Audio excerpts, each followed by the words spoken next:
Hello, everybody, and welcome back to another episode of Vegan Proteins Muscles by Brussels Radio. My name is Danny. And I'm 𝐃𝐨𝐽. And this is our 66th episode.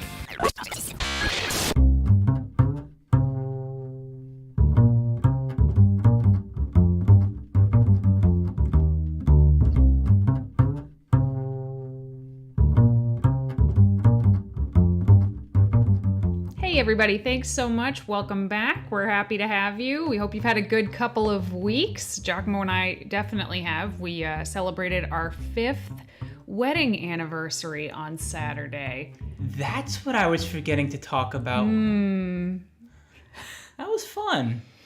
It was fun. You know, weird. Definitely a weird one because there wasn't a ton that you could do. But we did get to do some fun stuff and I really enjoyed it. Well, we went apple picking. I feel like we ate something really delicious in between apple picking and going to the haunted house, which I had a blast at, by the way. We tried to eat something very delicious, in case you forgot. We ordered a pizza at this place that makes awesome vegan pizzas, and when it came, we realized that it was not vegan, and that sucked a lot because for so many reasons it sucked a lot. One being we had to order it way in advance. And it was takeout, and it wasn't one of those obvious things where you open it and you're like, oh, they screwed this up. We were like sitting down to eat it when we realized that it was definitely not vegan cheese on it.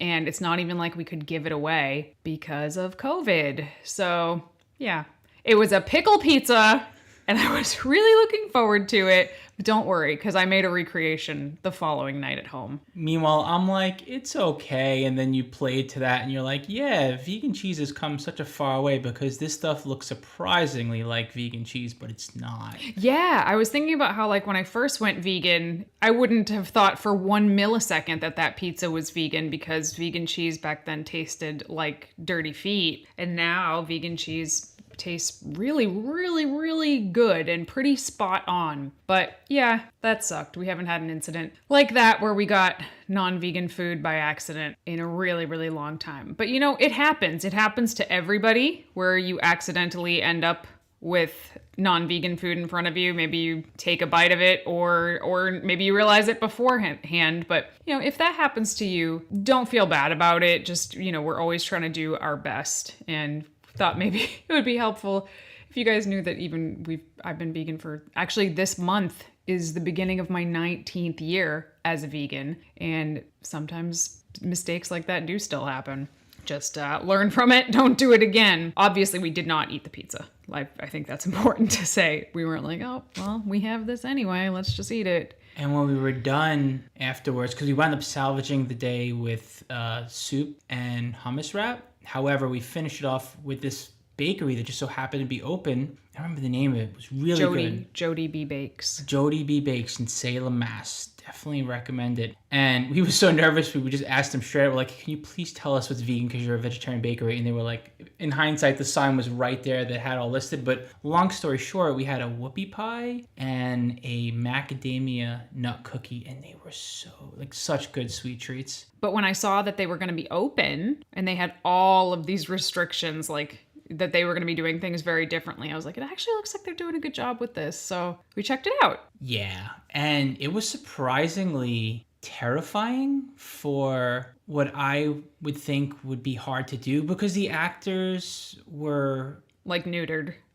Basically. I mean, no, literally, they had them behind plexiglass. Yeah, a lot of them were behind plexiglass. They couldn't come anywhere near you, which normally they get right up in your face. But I enjoyed it a lot because I just love Halloween so much that I would have gone just to see sets with no actors at all. I would have been happy with that. The sets were really good. I don't know why, but for some reason, I was actually shook this time around, which is crazy. Because I know why. Why? I know exactly why. So normally when we go to haunted houses, it's me and 𝐃𝐸𝐽 and maybe my brother and his girlfriend and my sister and my mom and my stepdad. It's a lot of us. And the guys always push us gals, usually me and my mom especially, they push us way up to the front so that we are the first ones to see whatever is behind the corners, and the guys stand back like, we're so tough, we're not afraid of anything. But this time, It was just me and 𝐬𝐿𝐫𝐿. There was nobody to walk in front of him, and I've never seen him so jumpy and so spooked.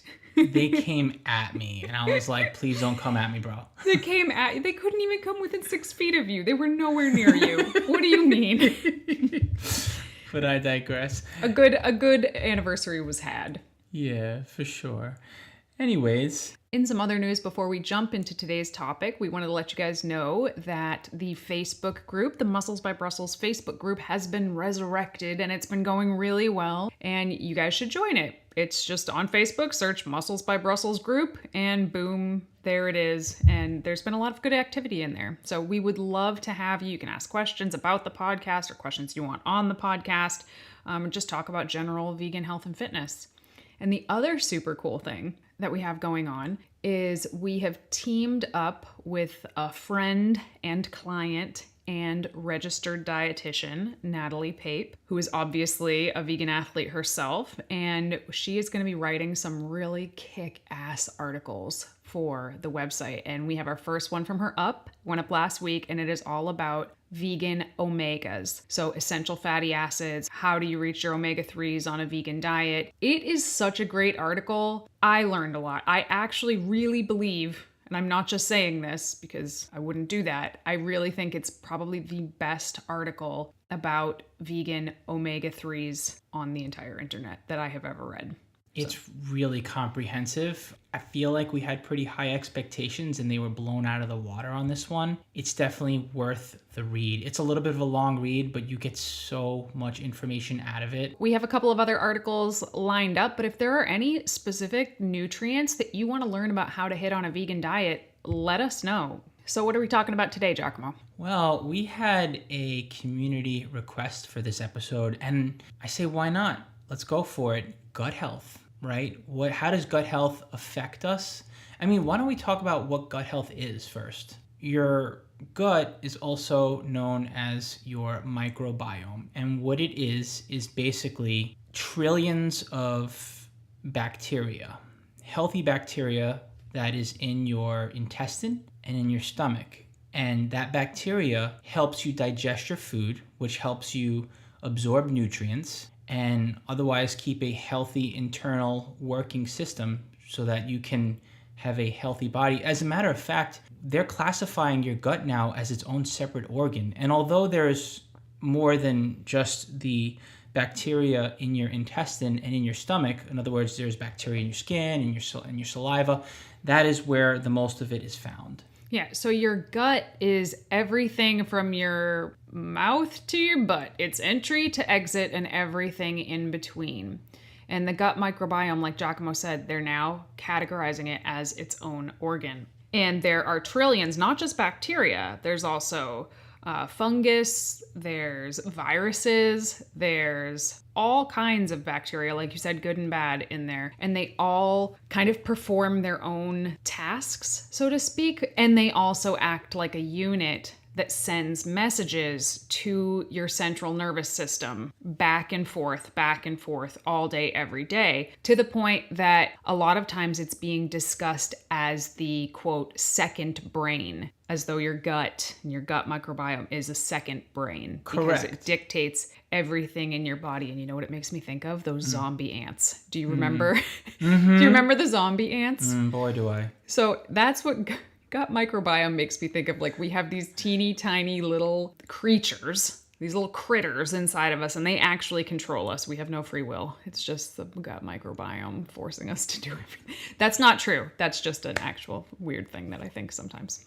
No, I think there is some truth to it. They're literally calling it a second human. I mean, that's how important your gut is. And I feel like talking about gut health in general, it gets oversimplified a ton, partially because it has to, because it's so complicated and it's still being studied at length. Like, scientists, microbiologists, they are knee deep in this research with some conclusions, but not a ton of conclusions, not enough conclusions that somebody could come out and say, I know everything there is to know about gut health. So we really want to preface this episode with that, the people that have dedicated their entire lives to studying the gut microbiome, they don't yet have all the answers. They're searching for them, but they don't have all the answers.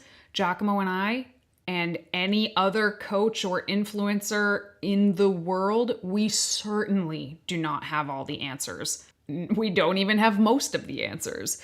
But when it comes to veganism and fitness, and particularly transitioning to a vegan diet, there are some things that we do know to be quite helpful. So that's going to be the bulk of what the episode is going to be about today. Yeah, I mean, that's definitely where we are more in our lane than not. Honestly, simple is best. And the things that you can do to take control over your gut health, those are the things I feel are worth focusing on. But I think it's important to give like a very basic explanation of how the gut works, at least in terms of digestion. Break it down for us. We mentioned there's trillions of these little creatures, these little bacterias. To make it very simple, imagine that certain bacteria eat certain things. So bacteria are little creatures. They need to eat just like we do. Again, this is an oversimplification, but hopefully you will get the gist. Let's say there are some bacteria that eat vegetables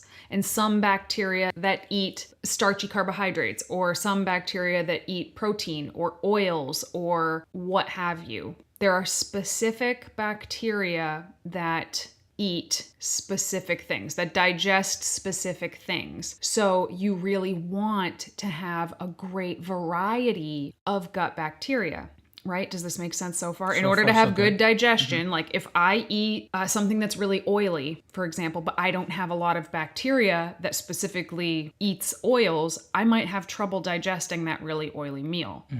For example, or if I have not eaten a vegetable in my life and then one day decide I'm going to be a raw vegan, I probably am not going to have the best bacteria to digest a ton of raw vegetables, right? Because what happens if you don't feed something for long enough? It starves and it dies. And these colonies of bacteria can die off. And then you're left without them. Or you could, get sick, have to run a course of antibiotics, and antibiotics kill not just bad bacteria, but all bacteria, and you can screw up your gut colonies that way as well. So it's important to realize that your gut bacteria can change. It can be damaged by eating crappy food, by being too stressed out, by running a course of antibiotics. It can be damaged in a lot of ways, and most of the time you can fix it. But according to this research that's out there right now, sometimes it can be irreparably damaged. Like you can never get those bacteria back. Obviously, we want to have the best variety possible. Yeah, I mean, I don't want to throw too much fear into the mix. I do feel like we can always heal ourselves. I mean, whether we are weathering ourselves down with enjoying substances and not in moderation, like maybe you're a smoker and you smoke too much, or you're a drinker and you drink too much, or you have too much stress on your plate, you're not doing a job managing it, like your environment, your behaviors, or maybe you're just not favoring whole foods enough. Whatever it is that you do that can destroy your healthy bacteria, I feel like there's always a way to repair it and put yourself in a position where your environment will be more conducive towards your overall health. I also think it's worth noting that what this means, if you don't have certain kind of types of bacteria that get the nutrients from the foods that you need, then that means that sometimes eating healthy might not be enough to have your body kind of create these nutrients, these chemicals that you need. For example, tryptophan. Tryptophan, we all know about it being in turkey, obviously. We don't eat turkey. It's also found in chia seeds, for example. There are certain bacteria that essentially turn the tryptophan into serotonin and melatonin. So you could eat all the chia seeds, right? Because they're really good for you. But if you don't have that particular kind of bacteria that does that, you may not get those serotonin and melatonin effects. Obviously, what's within our control, eating very healthy, right?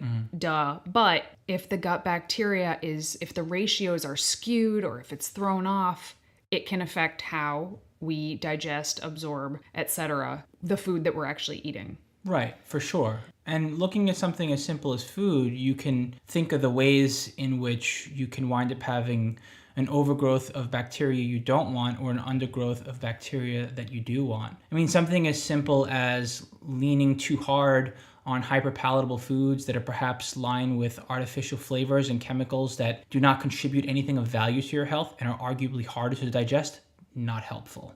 In moderation, not a big deal. If you lean too heavily in that direction, your gut is going to find a way to adapt to it, and hence that's the system that you're going to run with.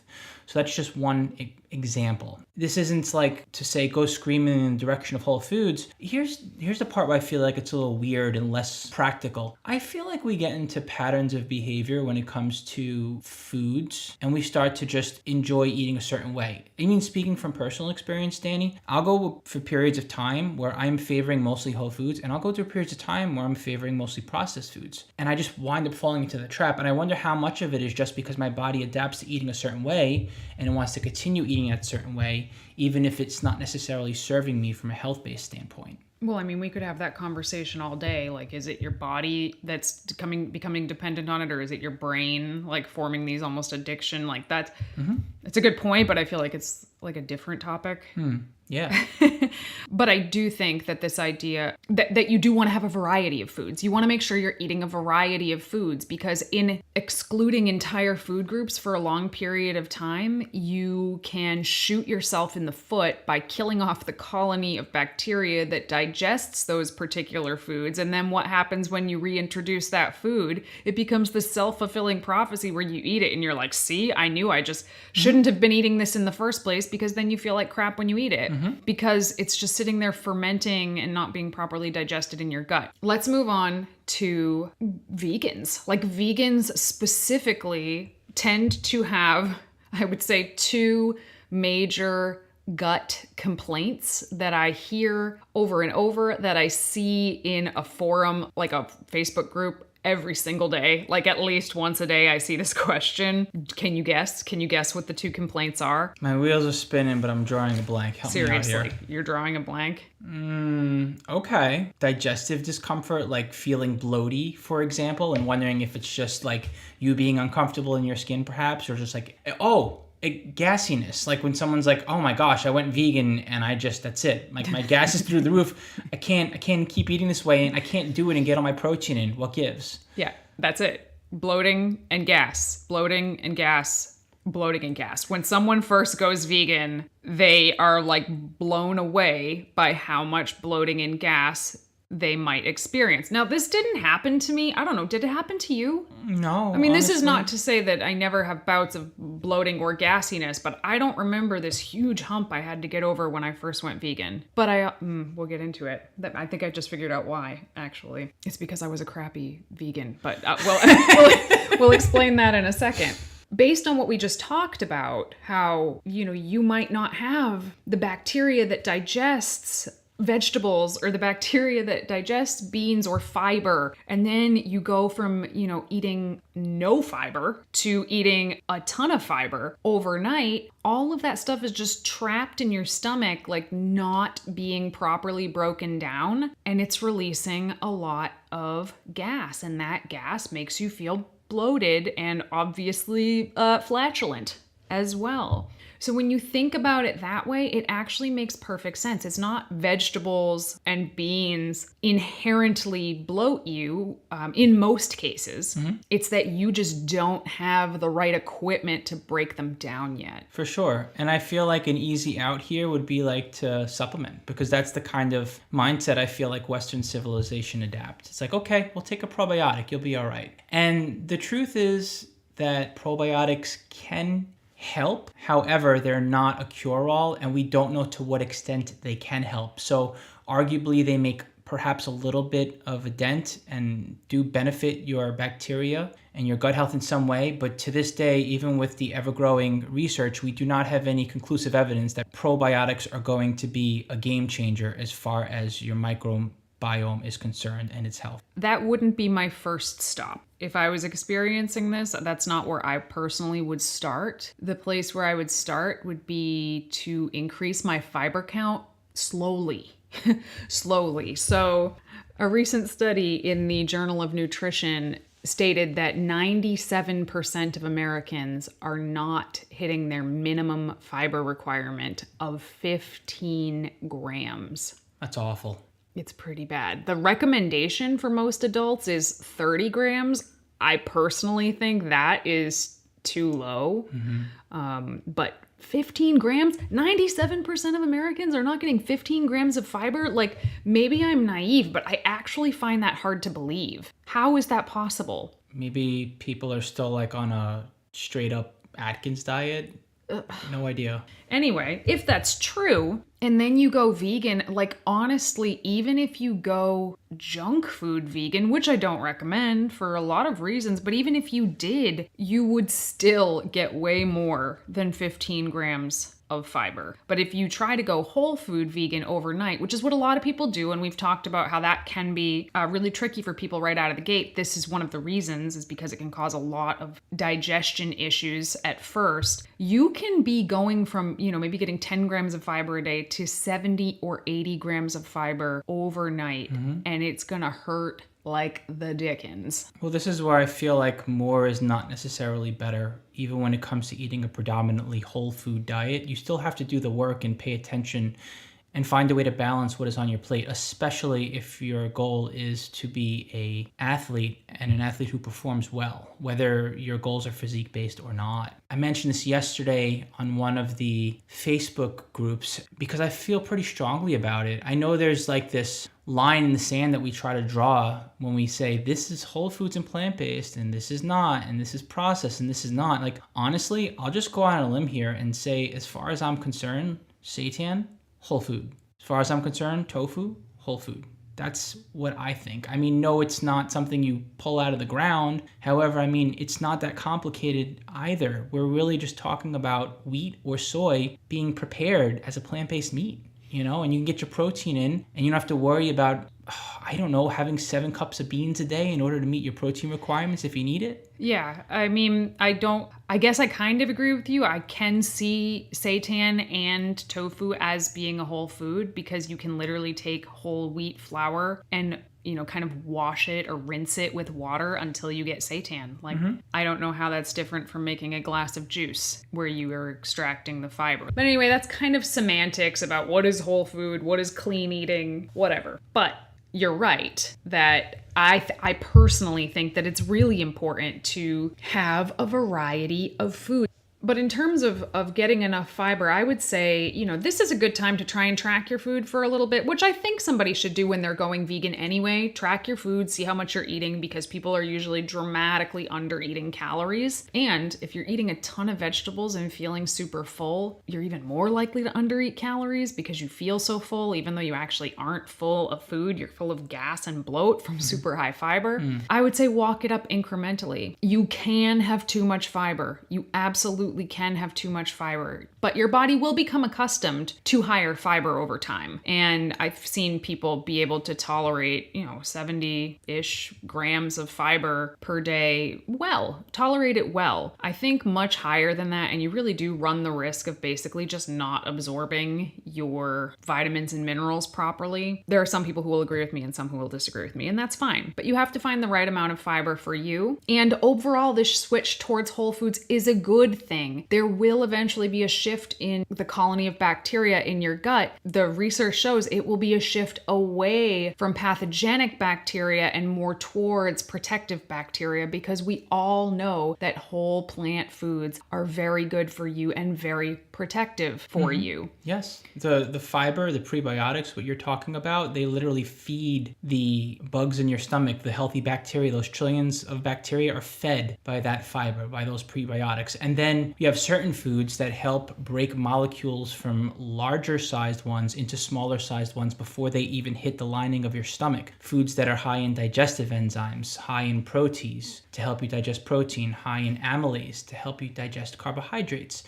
and high in lipase, exactly, that help you digest fat. And those digestive enzymes are found in all kinds of whole foods. I could rattle off a list to you, but I don't want this to become like a technical episode where we just start spouting off healthy things. I mean, the answer is simple. Eat your fruits, eat your vegetables, and eat them often. But let's say that you are vegan and you're having this bloat and gassiness and you are at your wit's end. Nobody wants to be bloated and gassy. Nobody is happy with that. It's embarrassing. It can be painful sometimes, and it can last for days or longer. And we want to give you some practical advice to kind of mitigate some of those things as best you can. So the first thing I would say, very simply, check your fiber intake. If you're a new vegan, try bringing it back down and then walking it back up more slowly, just picking lower fiber foods. There are plenty of vegan foods that are lower in fiber, white rice versus brown rice, a white bread or a mixed bread versus a whole grain bread, even something like a carrot versus a Brussels sprout is going to be lower in fiber. But if you've been vegan for a long time, you can also take a look at your fiber. Maybe it's just really, really high and you just need to get it a little bit lower than that and keep it there.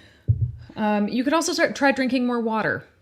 Water binds to fiber and hopefully will help kind of sweep it out. If you've ever taken a fiber supplement like psyllium husk, which is spelled with a P, by the way, it kind of turns into like a jelly. You're supposed to mix it in a glass of water and it turns into like this disgusting jelly. So that's what will happen if you drink a lot of water when you're full of fiber. It should help it kind of gellify and move along, as opposed to, just having this dry lump of fiber in you. Too much fiber can cause constipation or diarrhea. It's a mixed bag. It's a crapshoot. But let's talk about gassiness, because this is definitely like the bloat is uncomfortable. And yes, you can have that kind of like pregnant belly by the end of the day, but gassiness is the real kicker, the ruiner of relationships, the office workplace embarrasser. What do we do about gassiness? Well, I know some people just wind up biting the bullet and getting charcoal underwear. Yeah, ouch, yikes. That does exist. I'm not going to call it anyone's name here. It's not me. Let me clarify.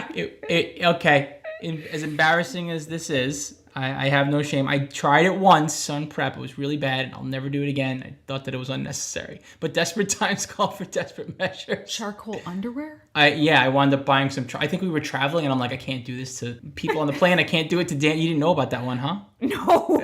I kept that real DL. Maybe I do feel shame, actually. Yeah, I think I would have mortified you. Jesus. Basically, but yeah, no.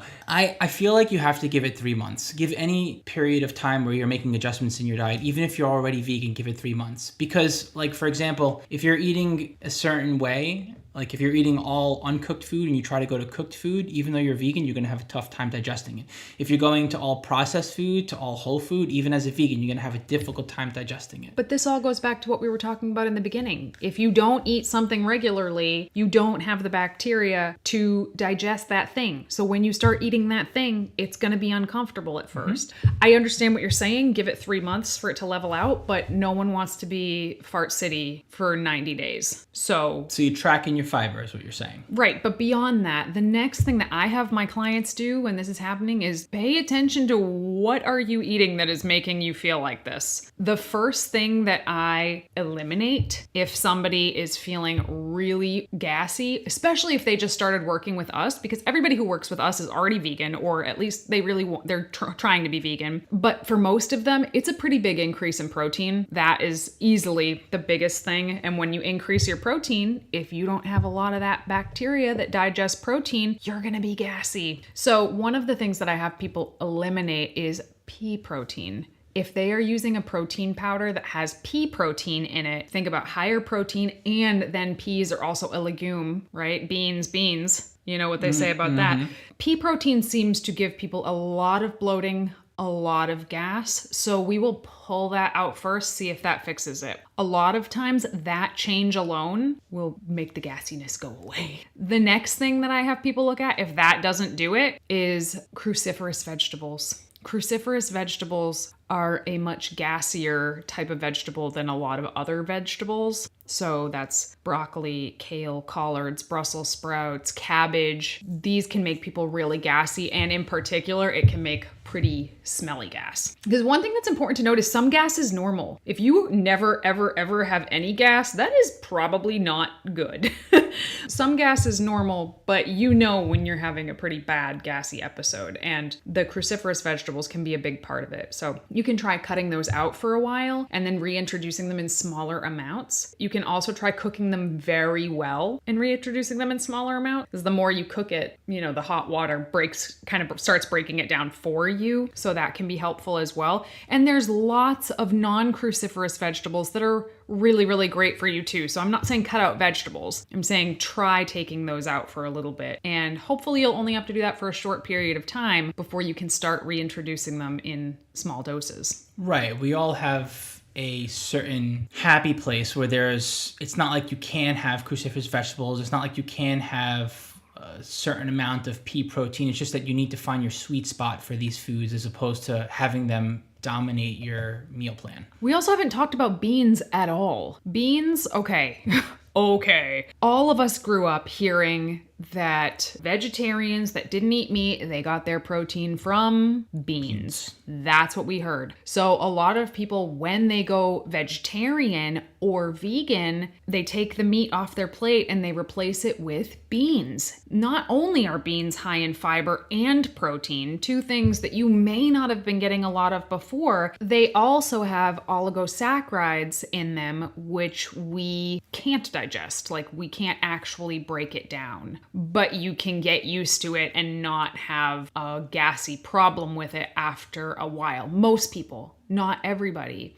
So some tips for that would be, if you're using canned beans, rinse them really, really well. If you're using dry beans, soak them overnight, cook them really well. The longer you cook them, the better. Again, it helps to break that down, and the rinsing gets some of that oligosaccharide off of them. And you can also, I've heard, and I have not tried this myself because I don't have this problem, I've heard you can cook your beans with like a strip of kombu seaweed in it, and it also helps to break that down. And if none of that works, you can take 𝐬𝐮𝐬𝐫𝐞, which is a vegan version of Beano. It contains the enzyme to help break beans down. Beans are great for you. They're one of the highest indicators of longevity. How many beans somebody eats in their life is a huge indicator of how long they're gonna live. They're great for you. But just like the vegetables, introduced in small amounts. Right. I'm trying to find a way in my head to rework that old jingle, if you get the reference, about beans, where you don't have to fart to feel good. I don't know the jingle. Well, Please don't share it with me. I promise I won't. Anyways, yeah, so all of these things can make the transition a little smoother while you're making choices that are arguably better for your health in general. There's another interesting theory, and I guess it's just a theory about why when some people go vegan, they have more gas. Vegan food is more voluminous, right? It's bigger, physically bigger, which means you need to take more bites of it to eat it. And if you're taking more bites, you're probably swallowing more air. Swallowing air is a way to get gas. Like, if you swallow air, guess what? You have that air inside of you. Chewing more slowly and more thoroughly can be helpful. Not scarfing your food down. 𝐬𝐿, I'm looking at you. Yeah, I mean, Laying off of things like gum and soda water. Now Giacomo's looking at me. Those things can all be helpful as well. But there is another situation that I have seen in quite a few of the people that I have worked with, a condition that they have that is not just the normal gassy and bloating. It's actually called SIBO, which is small intestinal bacterial overgrowth. And essentially, so there's some bacteria that is meant to synthesize vitamins and help eliminate food waste, and that bacteria lives in your colon. But sometimes you can have too much of that bacteria and it backs up kind of into your small intestine, which is where you're supposed to be absorbing vitamins and minerals. But that bacteria that is kind of where it's not supposed to be interferes with the digestive process, and it can lead to a lot of gas, a lot of bloating. Like, people that I've seen that do have this, it is a kind of crazy amount of bloating by the end of the day. And this is something that can only be diagnosed by a doctor. I think they do a breath test for it to measure the amount of methane and hydrogen. And I'm not really sure exactly what the treatment is. I know one of the treatments can be to follow a low FODMAP diet, which I had to write this down because I can never remember what this actually stands for. So FODMAP is an acronym that means fermentable oligodimonosaccharides and polyols. That's a mouthful. And essentially what that is 5 different types of sugars that you eliminate or eat a very small amount to hopefully kind of starve that type of bacteria. Because remember, they need certain foods to survive. So if you eat a low amount for, they say like a month for most people, that it should starve that colony, hopefully to death in that place. But see a doctor. The reason I bring this up in the first place is, again, we're not doctors. We don't actually study gut microbiome. We're just interested in it. And this is the part where I think it's important to, one, not be afraid to take control of our own health and not necessarily trust Western medicine. Get your own tests, get your own things done. However, also see a gastroenterologist who's going to be able to accurately read out reports like that, especially if it's gotten to the point where you're perhaps in a lot of pain. Like, again, we're not doctors. We don't know where you're at, and food is healing, but there is also some intervention that can be helpful with a professional. Yeah. So, I mean, the tips that we mentioned in this episode, try those. Try those first. If you try all of these things and they are not helpful to you, go see a doctor. You don't want to be living with some gut condition any longer than you have to, because they can really snowball, and hopefully a doctor can help to put it to rest quickly. Digestive issues are complicated. They are not just like simple fixes. Keep that in mind the next time someone shows up in your inbox telling you they can cure your digestive ailments with a tea or an essential oil or anything like that. No, they can't. They can't, and they are way out of their lane unless they themselves are a doctor, in which case, maybe listen to them. But just keep that in mind. There are small things that you can do to improve your situation. And I personally think that just understanding why it might be happening is really powerful, because when you're in pain and you're embarrassed, it's really easy to just be like, well, this veganism thing obviously isn't for me. It sucks. I'm out. When really it's a transition. Your body is literally trying to transition to having a more healthy variety of gut flora, and it's just an uncomfortable transition, but it's worth the transition. Yeah, and on a side note and somewhat of a lighter note, something that I found interesting in my research for this episode is that they are attempting, as in researchers and scientists are attempting to map a human microbial community. And if you're interested in contributing to the data, you can be part of the Human Gut Project. I'm kind of wondering how you're going to react to this, because I know you can get a little sensitive to your data being out there, like, oh, they're going to use it against us, and they probably will. Like, give them your DNA and they'll use it against you. They'll find a way. Wait, but I mean, what are they getting? Like, how do you protect? Do you just like poop in a box and mail it to them? Because I'm out. If that's what you were thinking, then yes. No, thank you. That's exactly what they're doing. And I mean, I guess it depends on how courageous you are. For the low price of $99, you too can have your poop mapped out and part of a library of research for gut health. Reminds me of that scene in Tommy Boy. If you want me to take a dump in a box with Market Guaranteed, I can. I've got free time. Yeah. Anyway. All right.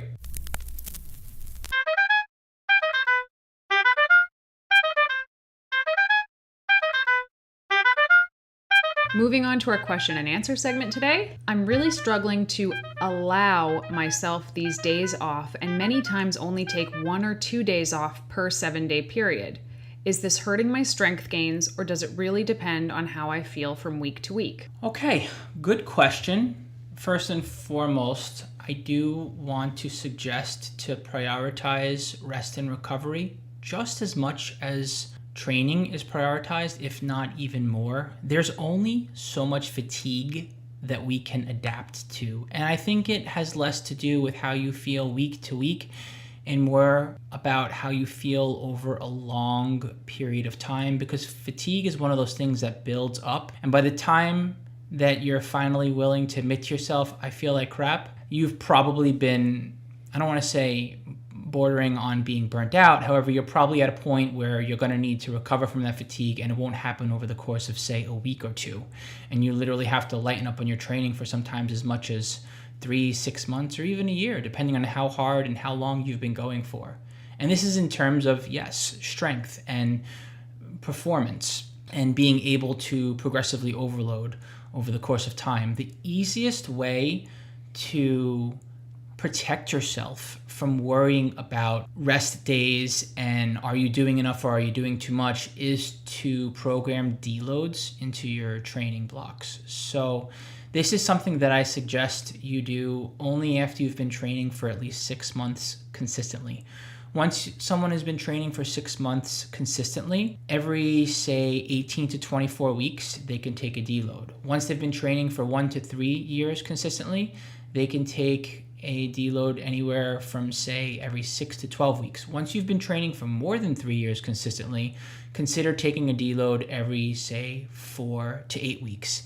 This is where you check in with yourself over the course of a long period of time, over your whole training block every week. How do I feel this week? I feel good. I don't feel good. And you look at how you feel on average over the course of a period of time, and then you realize, okay, this is how often I have to program in deloads. For those of you who are unfamiliar with that word, it literally means lowering the intensity for a full week.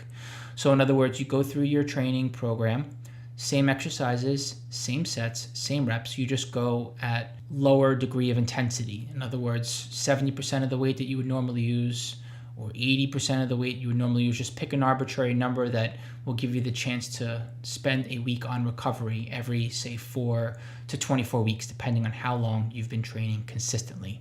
Outside of that, I also don't feel like what we do on a week-to-week basis is as much of a deal breaker as what we do consistently over a long period of time. So in other words, don't focus on the week-to-week, focus on what you do on average most of the time so that you give yourself a little bit of reprieve and you allow yourself to make sure that you can consistently prioritize training without letting it take over and govern your life. All right, I got a question for you, Danny. I've made a decision to completely forego any foods that come in packages because I can't stand all the plastic anymore. I'm wondering if it is still possible to build muscle by just eating fruits, veggies, and beans. You could build muscle eating fruits, veggies, and beans. I would maybe include some nuts or seeds in there as well, at least. But I don't think you have to just eat those things to avoid packaging. There's some YouTube channels out there about being vegan and being very sustainable. Sustainably vegan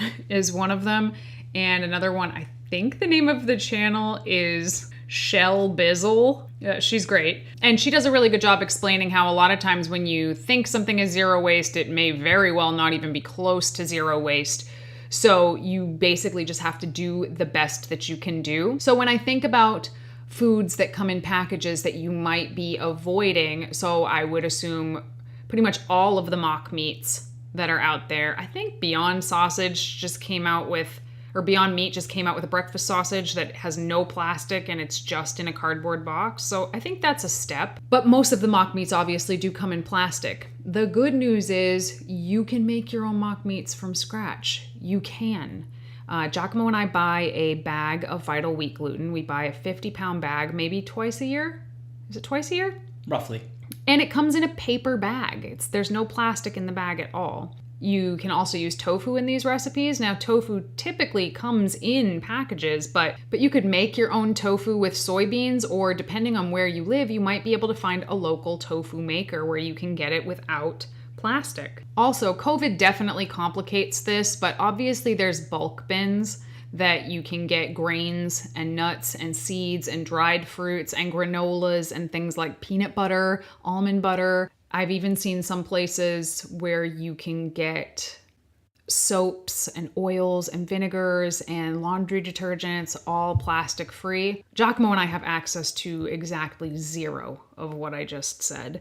So that is a big struggle for us where we live right now. But making the mock meats really does cut down quite a bit on your plastic consumption. Even when you're using bulk bins, it's important to remember that the stuff in the bulk bins did probably come in a plastic bag before it was loaded into the bulk bin. So again, it goes back to like nothing is perfect. You just have to do the best you can do. And I would say educate yourself as much as possible on the manufacturing system that our food comes through. It's really interesting. But as far as building muscle, Yes, it absolutely doesn't have to be complicated at all. You can make your own crackers or chips or cookies or anything. You can make almost anything from scratch using just the raw ingredients, oftentimes that come in paper bags. So I would recommend that rather than just limiting yourself to fruits, vegetables, and beans, because yes, that may be okay for a short period of time, but you're likely to end up with some deficiencies in the long term. All right, everybody, thanks so much for tuning in to another episode of Muscles by Brussels Radio. Keep in touch with us on Facebook in the Muscles by Brussels group, as well as on our Vegan Proteins Facebook page, Instagram, YouTube, and you can also shoot us an email, veganproteins@gmail.com. And if you get a chance, consider leaving us and submitting a review, because it really does help us make a difference by reaching out to other people who would have otherwise not been exposed to this podcast. Once again, my name's Giacomo. And I'm Danny. And we'll talk to you soon.